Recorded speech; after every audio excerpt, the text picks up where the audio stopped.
Oya, vipi afande mfupi? Safi bwana, vipi bwana? Kulikoni ndugu yangu umeshikana nini hapo umejinamia? Nini shida? Bwana mimi kichwa changu sasa hivi hakiko sawa. Umefukuzwa kazi? Huu mwaka wa 3 mpaka sasa hivi. Kila nikienda kukamata mhalifu wananidharau kisa mfupi. Nikimkamata hawataki.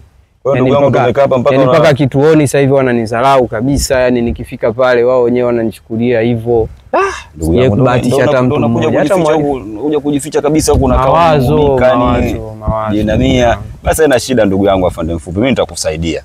Wewe ndugu yangu. Sasa kivipi ndugu yangu? Wewe ndugu yangu. Mimi nitakusaidia usijali. Cha kufanya sasa. Wewe nikamate tu mimi nipeleke. Fresh. Yaani nikukamate wewe? Wewe nikamate tu mimi nipeleke kituoni. Mimi nataka nikusaidie ndugu yangu. Kweli usizalaulike kabisa, yani mimi niko tayari. Mwanangu utakuwa umenisaidia sana mwanangu. Haina shida. Kwa sasa mwanangu kama umenikubalia utakuwa umeniokoa sana. Nitakusaidia. Ila usinilaumu mwanangu. Kazi hapa inabidi ianze mwanangu. Nataka mkusaidie ndugu yangu. Basi tulia, kaa chini. Chuchuma. Mwanangu hapa kituoni leo unapata heshima. Twende. Chuchuma kidogo. Yamekuwa hayo tena? Sasa tumekubaliana hapa kituoni. Twende. Tuondoke.